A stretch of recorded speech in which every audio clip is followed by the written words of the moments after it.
Дали сте сретнале видеа или можеби некој ваш пријател дошол и ви кажал нешто у стилот дали сакаш да бидеш дел од еден глобален брзо растечки бизнис со кој што само за неколку работни сати на делата можеш да заработуваш 300, 500, 1000 евра, еден ден да бидеш милионер, да не мора да работиш од 9 до 5 сат, од као сите други луѓе, туку ќе имаш многу пасивен инкам и ќе можеш да си шеташ, да патуваш, да бидеш финансиски безгрижен и така натаму. И обично ако отидете, нели, ќе ве покана на некоја таква обука и на обуката ќе ви го представат све тоа во убаво светло, со насметки, со многу јака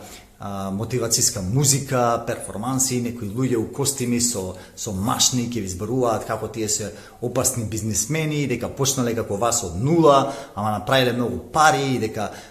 вие може да бидете тоа. Но кога ќе дојдете до деталите на тој бизнис, ќе сватите дека не станува збор за никаков реален бизнис, за никаква реална работа, туку станува збор за имагинарен бизнис. Значи, како што вие сте биле опфатени од шемата на таа организација и некој вас ве поканил, така и вие сега ќе треба да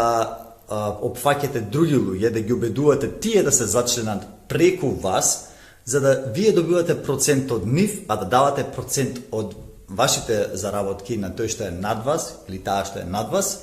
И така во една пирамидална структура, каде што, нели, секој убедува некој под нив, па тие убедуваат други под нив и така натаму, и тој процент некако се зголемува кон врвот на пирамидата. И најчесто тие што реално се збогатуваат, се тие само неколку луѓе на врвот, кои што успеале да ги измамат сите овие под нив, дека ќе бидат еден ден успешни милионери или дека со малку работа ќе прават големи пари, а најоштетените се тие многу луѓе што се неколку нивоа под таа пирамида. И затоа ваквите пирамидални шеми или пирамидални измами, како што се нарекуваат, се забранети во многу држави, бидејќи не постои никаква реална економија во нив, туку само измама и оштетување, финансиско оштетување на многу луѓе.